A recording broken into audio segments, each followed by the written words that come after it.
Si vous êtes nouveau sur la chaîne, n'oubliez pas de vous abonner et d'activer la cloche de notification.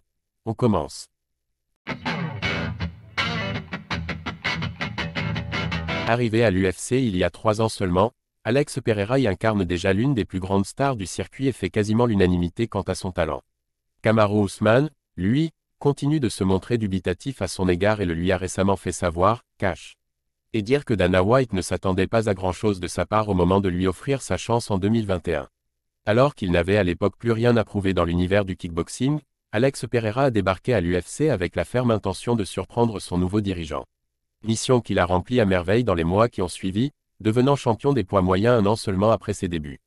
Mais alors que sa revanche perdue face à Israël Adesanya aurait pu lui mettre un coup au moral, le colosse brésilien a su parfaitement rebondir.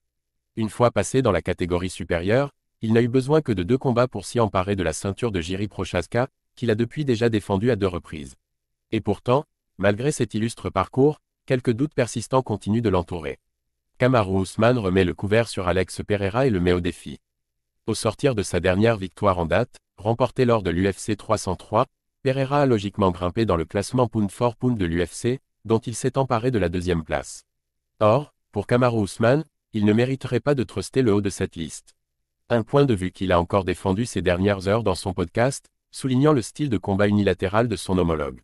Kamaru Usman, oui, t'es capable de mettre n'importe qui KO en combattant debout. Les adversaires qui ne bougent pas, qui ne t'attaquent pas au niveau des jambes et qui ne testent pas ton grappling, tu peux les battre. Mais ça ne veut pas dire que tu es numéro 1 pound for pound. Ne le prends pas mal, ne t'énerve pas à cause de ça.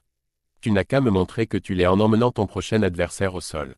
Poatan sait donc ce qu'il lui reste à faire pour convaincre Usman de sa domination, à savoir démontrer des qualités autres que celles d'un striker dans la cage.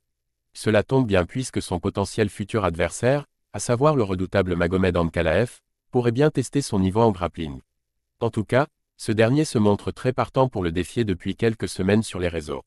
Il y a 2 ans, Alex Pereira n'était pas prêt pour m'affronter mais aujourd'hui, j'estime qu'il est l'adversaire le plus coriace pour moi, et je suis l'adversaire le plus coriace pour lui dans la division. Pour Kamaru Usman, impossible d'envisager Alex Pereira à la première place du classement pound for pound tant qu'il n'aura pas été testé au sol.